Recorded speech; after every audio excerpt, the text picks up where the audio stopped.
Imagine this. There's a guitar in the corner of your room, gathering a soft blanket of dust. Or maybe it's a gym membership card in your wallet, unused for months. Or a half-finished novel on your laptop, the cursor blinking accusingly on a blank page. For most of us, life is defined by this gap, a chasm between the person we are and the person we swear we're going to be tomorrow. We want to eat healthier, read more books, learn that language, meditate, or simply spend less time scrolling through the digital void. We try, we surge with motivation, we buy the gear, we make the plan. It works for a week, maybe two. And then slowly, inevitably, the old currents pull us back, and we find ourselves standing on the same side of the chasm with frustration and shame. We believe the problem is us, that we lack willpower, that we're not disciplined enough. But what if that's not the truth? This is the story of your brain and how to finally bridge that gap, not with one giant leap, but one single, impossibly small step. To understand why that guitar stays silent, you have to picture your brain not as a computer, but as a dense, untamed jungle. When you try something new for the first time, it's like taking a machete to the thickest part of the undergrowth. Every step is a struggle. Your brain, the most energy-conscious organ, absolutely hates this. Its prime directive is to conserve fuel. But what happens if you force yourself down that same path the next day? It's a little easier. Do it for a week, and a faint trail begins to form. Now think about your existing behaviors. These aren't jungle paths. After years of repetition, these are 8-lane, perfectly paved superhighways. Traveling down them requires zero effort, zero conscious thought. It's a smooth, comfortable, and blindingly fast journey. So when you stand at a crossroads, meditate, or check your phone, you're not making a simple choice between good and bad. You're asking your energy-hoarding brain to choose between a grueling, sweaty trek through the jungle and a relaxing cruise down a superhighway. The choice is a foregone conclusion. Change feels like a war because you're literally fighting the physical landscape of your own mind. But who or what is actually driving you down these roads? Well, it turns out there are two very different drivers sitting behind the wheel. The two minds within, the planner and the toddler. These two drivers couldn't be more different. Think of the first one as the wise planner. This is the sophisticated, future-oriented CEO of your brain, located in your prefrontal cortex. The planner is the part of you that buys the guitar, signs up for the marathon, and stocks the fridge with vegetables. It has a clear vision of the future. It understands long-term consequences, appreciates delayed gratification, and meticulously calculates the steps needed to achieve your goals. It's logical, analytical, and incredibly powerful. But it has a critical weakness. It runs on a massive amount of mental energy. It gets tired easily, especially when you're stressed, hungry, or fatigued, and that's when the second driver takes over. This is the impulsive toddler. Residing in the ancient emotional core of your brain, the toddler operates on a single, brutally simple principle. What feels good right now? It has zero concept of the future. Tomorrow is a meaningless word. It doesn't care about your six-pack abs in June. It wants the sweet, comforting taste of the donut on the counter now. It doesn't care about the satisfaction of finishing your novel. It wants the easy dopamine hit of scrolling through social media now. The toddler is not logical. It's pure, raw impulse. It hates effort, that sweaty jungle hacking, and it absolutely adores the effortless glide of those neurological superhighways. Every morning, your wise planner wakes up and says, "Today we will eat a healthy breakfast and go for a run." But the impulsive toddler screams, "No, phone is shiny, sugar is tasty." And because the toddler's actions require almost no energy, its voice is often the one that wins out, especially when the planner is tired from a long day of making adult decisions. This is the root of self-sabotage. It's a daily power struggle between a thoughtful, forward-thinking CEO and a screaming, short-sighted toddler who has been given the keys to the car. So how does this toddler become so powerful? It's because it has mastered a secret, invisible system that runs your life on autopilot. That secret system is a simple, powerful, three-step pattern that scientists call the habit loop. It runs silently in the background of your life, and it's the invisible engine driving nearly everything you do. Every habit you have, good or bad, follows this exact blueprint. First, there's the trigger. This is the spark that ignites the behavior. It's a signal to your impulsive toddler that it's time to act. A trigger can be almost anything.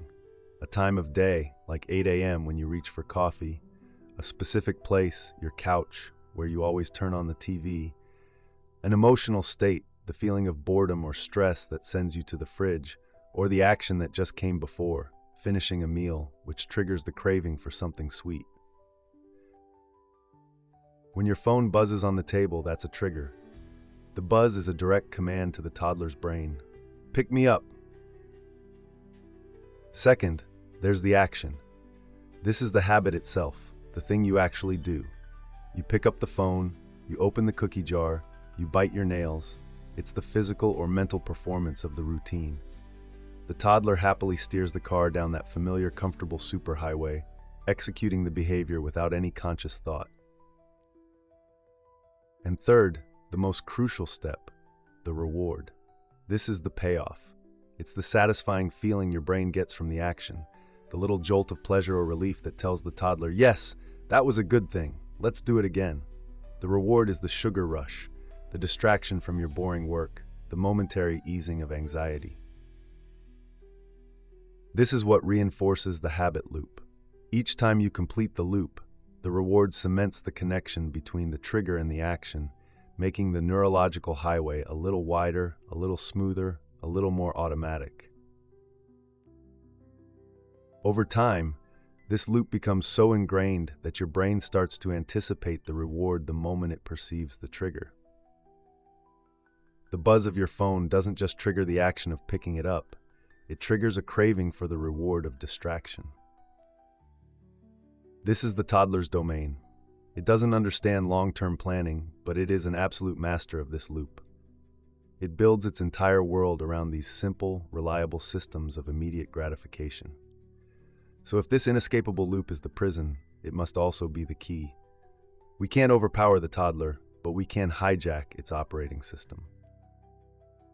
4. Forging new paths, the 3 rules of tiny revolutions. So how do we build new highways in our brain's jungle? How do we create good habits that stick? We don't do it with a surge of willpower or by making a grand, sweeping declaration.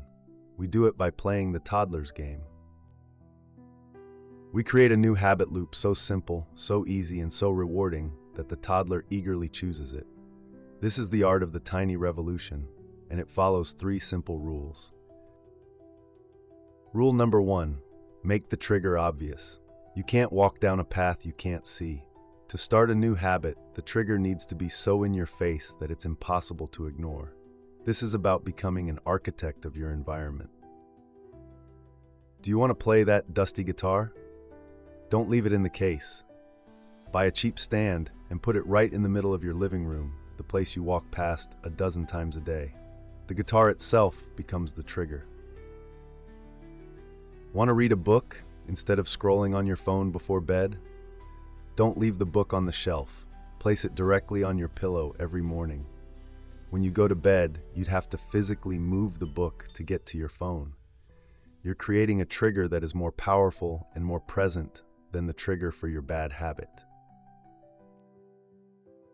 Rule number 2, make the action absurdly easy.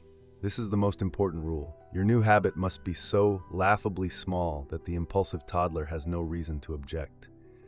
The goal is to make the act of starting easier than the act of procrastinating.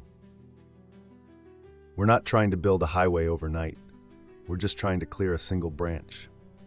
Forget go to the gym for an hour. Your new habit is put on your workout clothes. That's it. That's the win for the day. Forget write 1,000 words. Your new habit is open the document and write one sentence. The magic of this is that the toddler, which hates the idea of a grueling workout, has no problem with just changing its clothes. But once your workout clothes are on, the next step, doing a few push-ups, suddenly feels a lot easier. We're not building discipline, we're building momentum.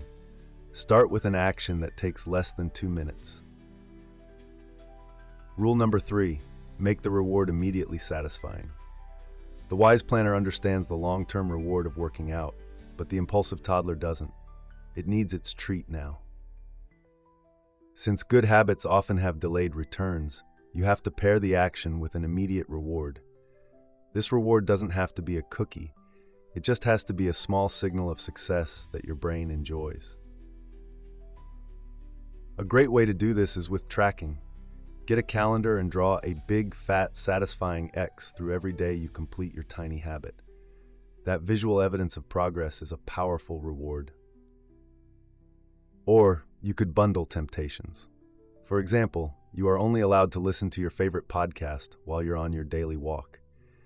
The immediate pleasure of the podcast becomes associated with the habit of walking, tricking the toddler into looking forward to it. By making the trigger obvious, the action absurdly easy, and the reward immediately satisfying, you are building a new, toddler-friendly loop. You're not fighting your own nature, you're finally working with it. 5. When the highway crumbles, the myth of a broken chain. Now we need to address the moment when this all falls apart. Because it will. There will be a day when you're sick, or you've traveled, or you're just emotionally exhausted, and you will miss your tiny habit. You won't put on your workout clothes. You won't write your one sentence.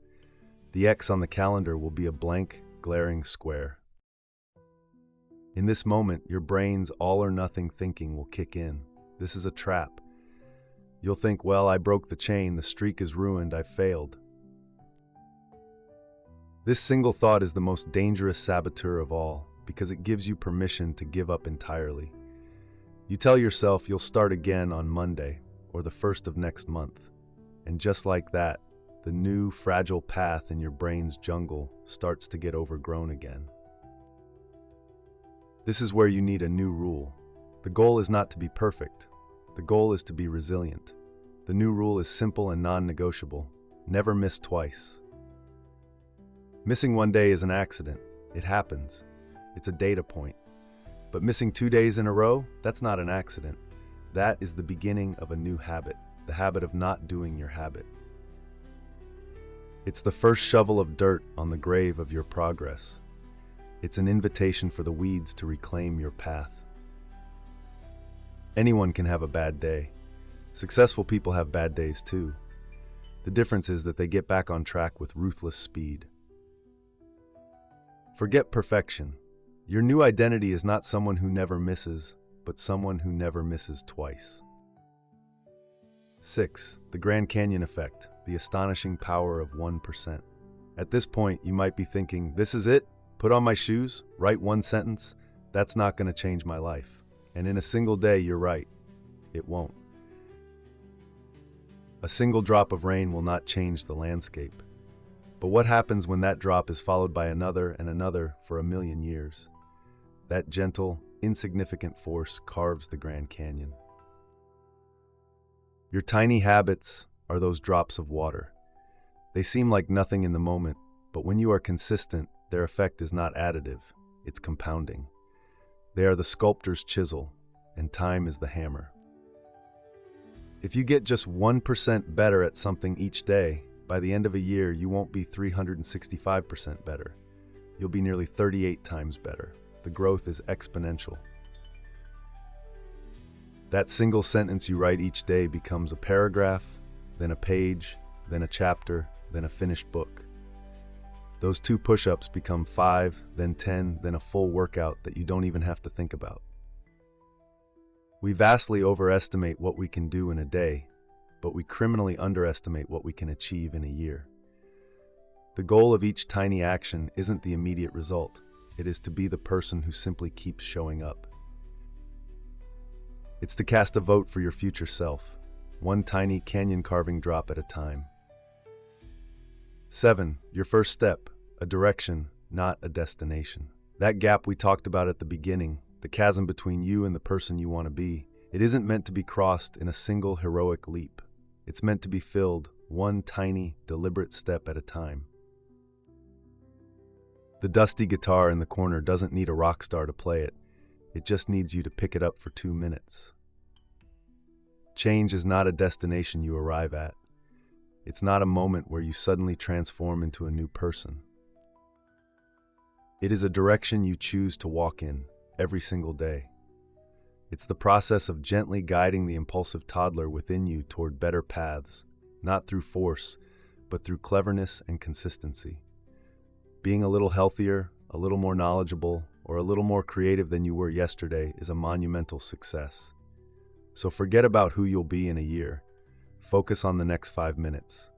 What is the one absurdly small action you can take today to cast a vote for the person you want to become? Pick that one thing, make it obvious, make it easy, and do it now. Because the journey to becoming doesn't start tomorrow. It starts with one tiny step.